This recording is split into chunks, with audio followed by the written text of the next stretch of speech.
Hello, everyone. This is the second of two lectures on the biography of C.S. Lewis, considering specifically some of the life events that led him to become the author of the beloved Chronicles of Narnia. In the first video, we looked at the events from Lewis's birth and childhood to his conversion to Christianity at the age of 32. In this second lecture, I want to continue that, look at the post-conversion Christian Lewis, and again, some of the things that led up to Narnia. Now, what I want to start by saying is that when Lewis became a Christian, it revolutionized everything. There wasn't one area of his life that was not touched by his new faith. That doesn't mean he was a preachy kind of person or browbeat his students with the Bible. He wasn't that kind of a person. But the new Christian worldview, the incarnation, the crucifixion, the resurrection, all of these things became new verities, truths for him that lay at the corner really of everything he did. Everything was undergirded by his Christian faith. And he did do some writing before he became a believer. He actually wrote some poetry. But really, Lewis, the writer, the great writer and speaker, just blossomed after he became a believer. And interestingly, the first book he wrote was called The Pilgrim's Regress. It was a spiritual autobiography of his journey to faith, but it was done fictionally, very much in the mode of Pilgrim's Progress by John Bunyan. It was an allegory of the journey that he went on and all the pitfalls, all the ways he fell off the path. But at the core of it is this sense of joy or yearning that drives our protagonist. He calls him John, but it really is ultimately Lewis himself. And he's driven on this journey to find the true source of his desire. And that concept of seeking after joy and desire is very essential, in some ways or another, to all the Chronicles of Narnia, especially The Horse and His Boy. Now, interestingly, that didn't do quite as well because it's probably one of the most difficult books he wrote. If you're going to start reading all of Lewis, save that for the last. I think you should read it eventually because it's full of great insights, but it's a little more esoteric and difficult than some of his other works. About 20 years later, towards the end of his life, he sat down and wrote a regular spiritual autobiography called Surprised by Joy. And it's a little bit difficult because it's very much an academic. It's like reading the Confessions by St. Augustine. But again, you should read that book eventually if you want to get in the mind of Lewis. So he wrote his two autobiographies. But the rest of his book falls into sort of three categories. First, there is C.S. Lewis, the Christian apologist. What is a Christian apologist? He's not someone who says, "I'm sorry about the Crusades." It's someone who mounts a logical, rational defense of the Christian faith. An apologia is a defense. Now, what's unique about Lewis is that he could defend the Christian faith using reason and logic, but he could also use emotion, imagination, feeling, myth. He found all these different ways, and even things like the Chronicles of Narnia, though they're fiction, they have an apologetic element because they appeal to us at a very deep mythical level. Now, the three most famous and most central of his apologetical works are Mere Christianity, The Problem of Pain, and Miracles. And I think all of those titles are pretty self-explanatory. But he also wrote two other works of apologetics that are what we would call sui generis. That's Latin for their own genre, their own kind. There's nothing quite like it. They are sort of midway between nonfiction books like Mere Christianity, The Problem of Pain, and Miracles, and fiction books like the Chronicles of Narnia. And those are two of the best books he ever wrote. They're called Screwtape Letters and The Great Divorce. In the Screwtape Letters, he imagines a senior devil named Screwtape writing a series of letters to his nephew Wormwood, teaching him how to tempt people. And it's very funny and it's very satirical, but it's also very convicting at the same time. Again, only Lewis, by combining the reason he learned from Kirkpatrick, that logic, and also that imaginative side, could conceive and write such a book. It's still one of the most popular books he ever wrote. He also wrote another book, and it's actually my favorite Lewis book, called The Great Divorce, where he imagines a bus ride from hell to heaven. What if the people in hell could get in a bus and take it to heaven? And what if when they got to heaven, they were met by the souls of the saints, usually people they knew on earth, who tried to convince them even now to give up their sin, give up their rebellion, and accept the grace of Christ and make him their Lord? And with one exception, every one of them chooses to actually go back to hell. Again, only Lewis could have written the Screwtape Letters and The Great Divorce. But Lewis also wrote what we would call more standard fiction. A decade or so before he wrote the Chronicles of Narnia, he wrote a trilogy of science fiction novels. They're often referred to as the Space Trilogy or the Ransom Trilogy or the Cosmic Trilogy, but they're all science fiction books. The first one is called Out of the Silent Planet and takes its protagonist to Mars.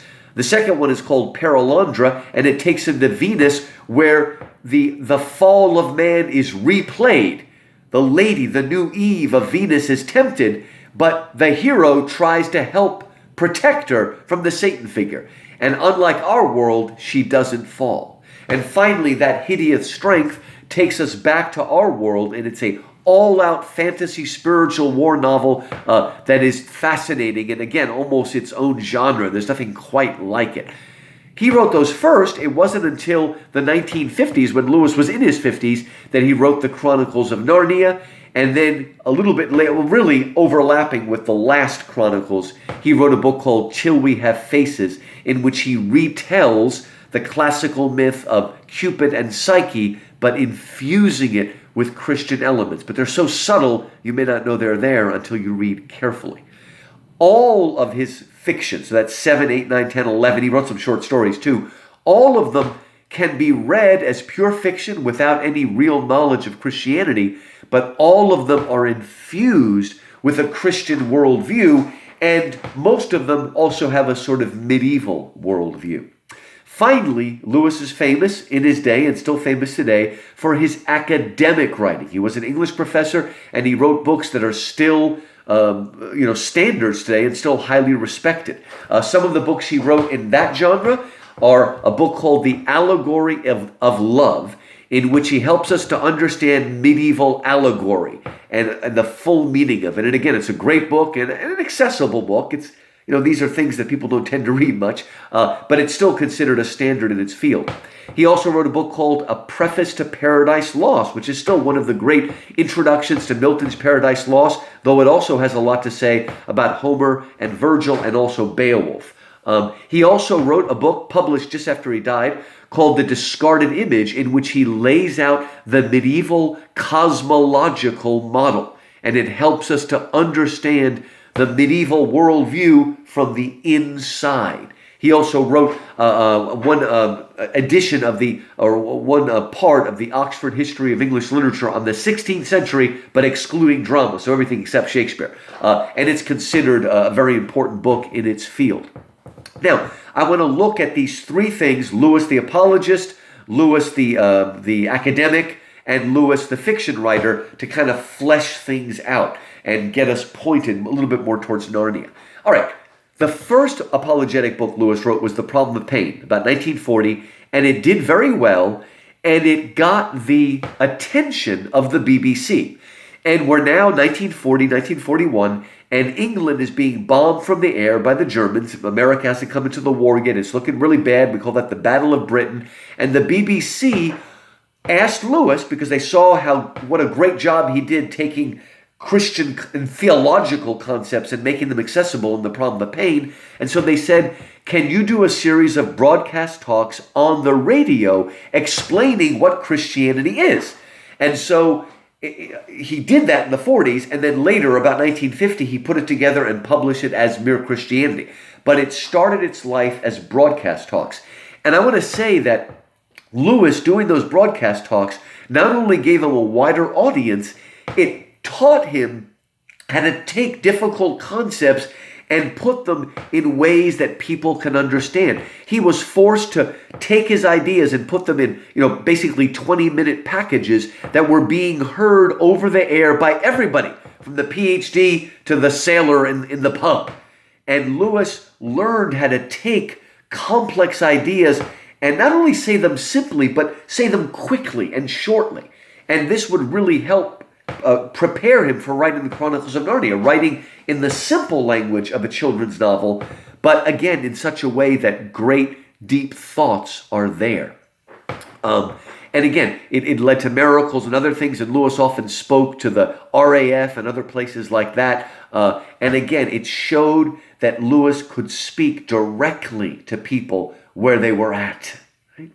What about, I told you that he was very famous for his academic work, and yet, even though his academic books were highly respected, even though the lectures he gave at Oxford were always highly attended, Lewis never was given what's called a professorship at Oxford. When you get a professorship, it means it takes away some of your duties and gives you more time to write and research and stuff. And he was never given it. Even though he richly deserved it, he was never given it. Why? Well, it was partly because he was open about his Christianity. But that wasn't the only reason. Lewis, at Oxford, dared to write popular books. He dared to write books outside of his field. Lewis was not a theologian. He never claimed to be, right? And yet he felt the need to write these layman books to reach out to his fellow Englishmen and eventually to the whole world. And he was actually looked down, sneered at for doing that.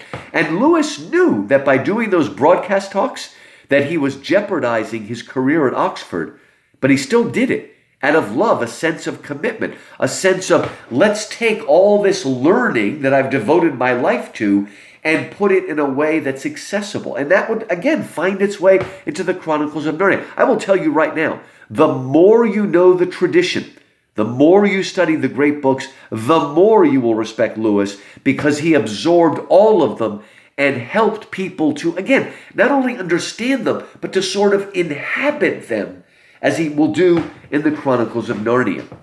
Now, there is a little fairness in life, because in the 50s, Cambridge reached out and not only offered C.S. Lewis a chair, a professorship, they created one for him called the Chair of Medieval and Renaissance Literature. And Lewis accepted that, and about the last decade of his life, he taught there, but he still traveled back and forth every weekend to his beloved Oxford, because he really did love Oxford and the home that he had there. But again, Lewis paid a price for not only being open about his faith, but daring to be popular. And a lot of people later on looked down on him for Narnia. Even Tolkien somewhat looked down on him for the simplistic Narnia books, and also looked down at him for writing popular apologetics. Leave that stuff to the theologians, Jack, is what he used to say. So again, Lewis took a risk, but he believed it was part of his calling. And all of these things created the man who would create Narnia. Do you know that Lewis answered all the letters he received?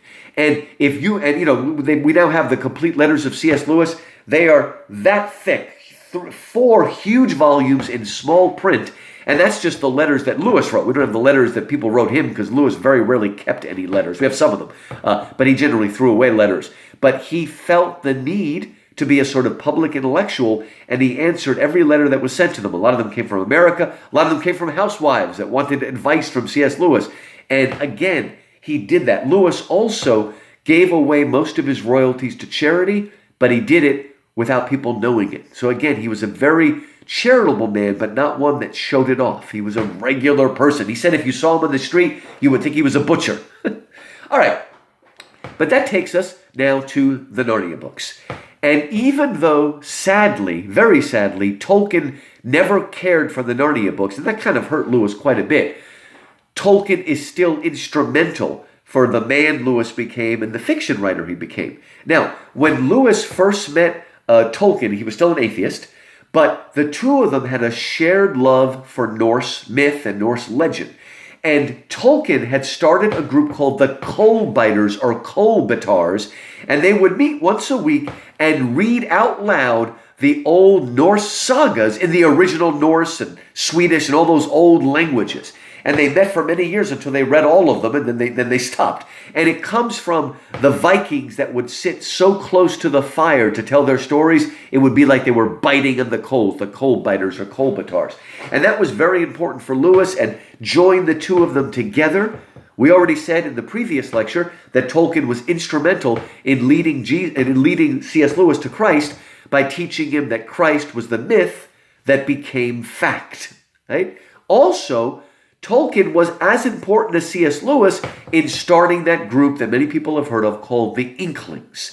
And the Inklings were a group of Christian writers, not all academics, but all Christian writers, and they met usually twice a week. On Tuesday morning, they met at a pub in Oxford called the Eagle and Child, or the Bird and Baby, or the B&B as they called it. And on Thursday evening, they would meet in Lewis's rooms at Oxford. Now, this was a group of Christians, but it was not a Bible study. It wasn't a prayer group. Christianity came up because they were all Christians. But what it was a reading group. They would get together and read out loud the books that they were working on. This is the first time anybody heard some of the stories from The Lord of the Rings, or heard some of the original stories from that space trilogy, the science fiction trilogy. And it was very important because they critiqued each other very harshly often, but they also supported each other. Now, it's kind of hard to believe now because most people take seriously in some way fantasy and children's literature. But when Lewis and Tolkien were living and writing, particularly between World War I and World War II, those things were being looked down upon. Now, the late 19th century, the Victorian age, was the golden age of fantasy and children's literature. That's the time of George MacDonald, who wrote Phantastes and Lilith and At the Back of the North Wind and The Princess and Curdie. It's the time of The Jungle Book by Rudyard Kipling. It's the time of Alice in Wonderland by Lewis Carroll. It's the time of Beatrix Potter's wonderful, tales. There was there was one called The Water Babies, I remember. It was just, also one of my favorite books, The Wind in the Willows. It was a time when everybody was reading these books, right? But after World War I, people started to look down on children's literature and fantasy and considered it only for children. And Lewis and Tolkien, Jack and Tollers as they called themselves, they were very upset because they loved this kind of work, but they could see that it was not taken seriously. And one of them said that old genres are like old furniture. When they go out of style, you send them to the nursery. Now, Lewis and Tolkien firmly believed that any book only worth reading by a child was probably not worth reading at all.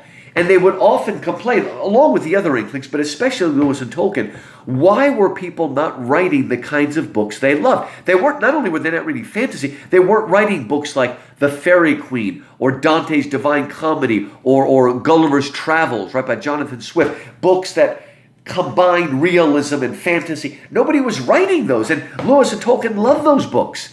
And one day they were having a long walk, they were big walkers, and they stopped and looked at each other, and one of them said, maybe it was Jack, one of them said, you know what?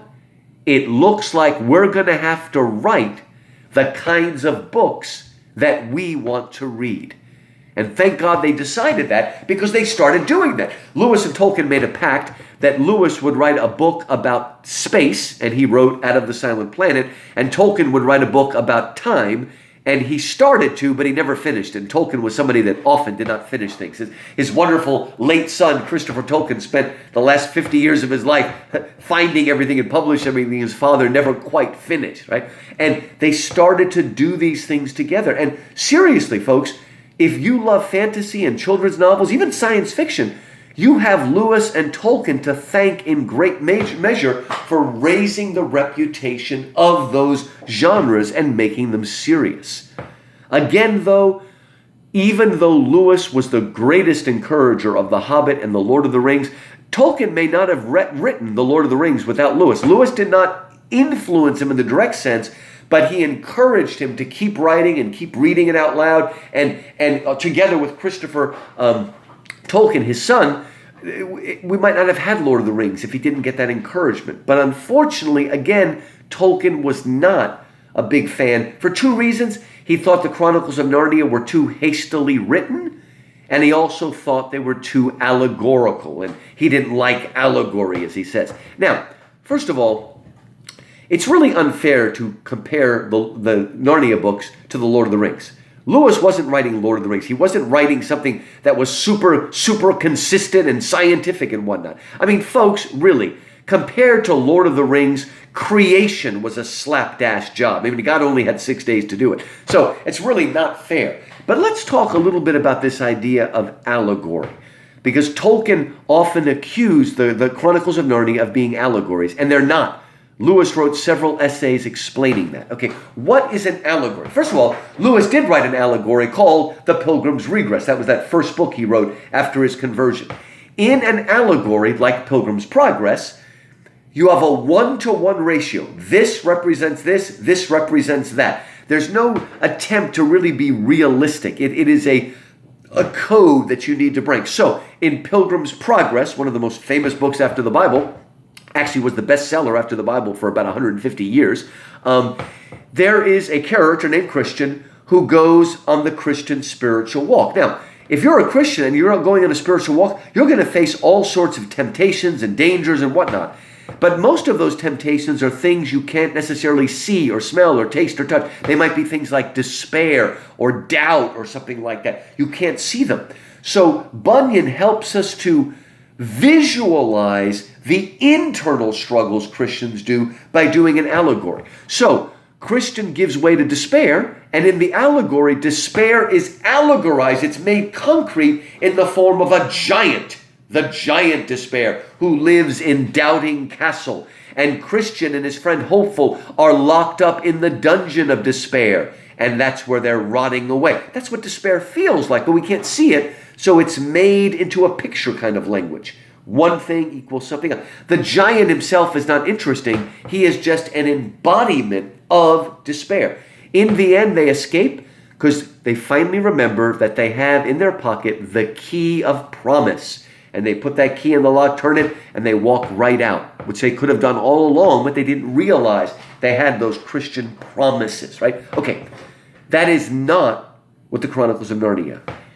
They are not a one-to-one. It's not like Peter is the Apostle Peter and Lucy is the Apostle John. It doesn't have that kind of one-to-one correspondence. Now you're thinking, wait a minute, isn't Aslan Jesus? Well, yes and no. Aslan is not an allegory for Christ. Aslan is the Christ of Narnia. There's a big difference there.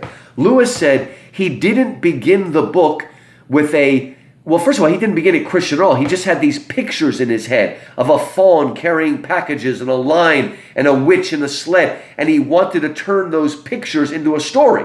And the fairy tales and the children's novels seemed to be the best way to do it.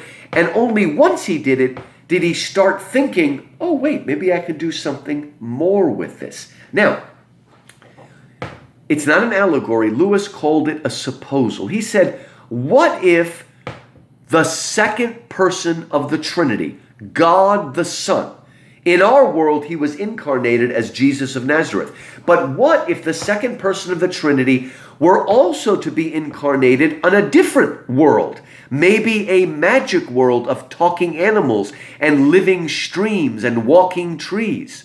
What might he be like? Well, he would be Aslan.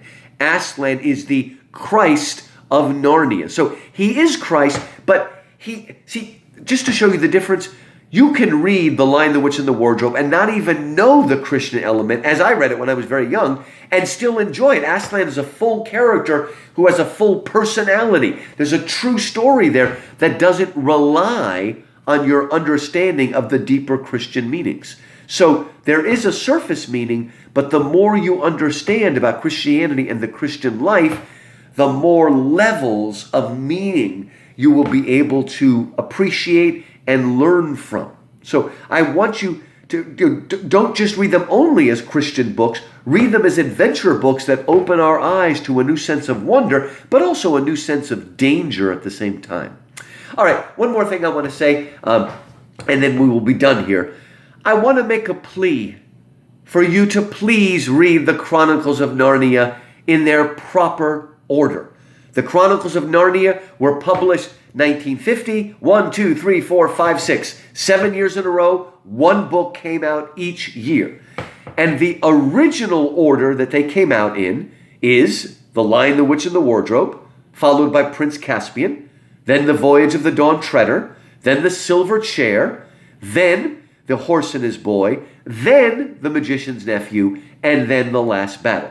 But you can't buy the Chronicles of Narnia in that original order. They won't even tell you what they've done. They're now published in the order of Narnian chronology. So the magician's nephew, which was published second to last, tells the origin and birth of Narnia, where Narnia came from, where the White Witch came from, where the lamppost, all these things. And because that is the first story in terms of Narnian chronology, it is now put first. Then it's followed by The Lion, the Witch, and the Wardrobe. Then The Horse and His Boy takes place simultaneously with the last chapter of Lion, the Witch, and the Wardrobe. So that's put third, and then afterwards. Please don't read it that way. First of all, if you read The Magician's Nephew first, you're going to lose all the wonderful joy of recognition, of learning where things came from, right? But even more important, your initiation into Narnia has got to be The Lion, the Witch, and the Wardrobe, because it takes us slowly. First, Lucy goes by herself, then Lucy and Edmund, then the four children. We are learning about Narnia. Also, Lion, the Witch, and the Wardrobe is the gospel story of Narnia. And if you had a friend who became a Christian at, say, age 30, and he asked you, I want to read the Bible, where do I start? You wouldn't tell him, start with Genesis and read straight through, unless you were foolish. You would tell him, start with the Gospels, read Mark or read John. Then later on, you can read Genesis and other things. So you need to read that first and build. And, the Horse and His Boy takes place in the southern regions of Narnia called Calormen. And if you jump there too quickly, you're not going to enjoy that book as much either. Now, where did they come up with this idea of publishing it in the order of Narnian chronology? Well, Lewis answered all of his letters, like I told you, and he got a lot of letters from children. And one of these children said to him, wouldn't it be neat to read Narnia in the order of chronology? Now, Lewis didn't say, that's a silly thing. I don't say that to my students if they say silly things. I don't say, that's the dumbest thing I've ever heard. I say, well, you could say that, with the implication, if you were a moron. No, I don't really say those things. He wrote back and said that would be interesting. But that's all he said. He didn't say he wanted them published that way. He would have had to do some revision anyway to publish them in the original order. Okay, so please, and I'm teaching a class right now, that's what I'm making these videos for, we will be reading in the original version. And by the way, if you get a collected book of the Chronicles of Narnia, you can find out the original order by going to the title page and looking at the original publication dates. That is the only way you can figure out the original order, because they won't tell you. They only say that this was done in accordance with Lewis's wishes, which really is a lie. So please start your journey into Narnia with Lion, the Witch, and the Wardrobe. Let yourself grow with the series, just as Lewis grew with the series, writing them one after another. Again, we wouldn't have Narnia if we didn't have a C.S. Lewis who cared as much about reason as he did about imagination, who was an apologist who could give you rational, logical arguments for the faith, but who also never lost his childlike wonder and understood that Jesus is the myth made fact.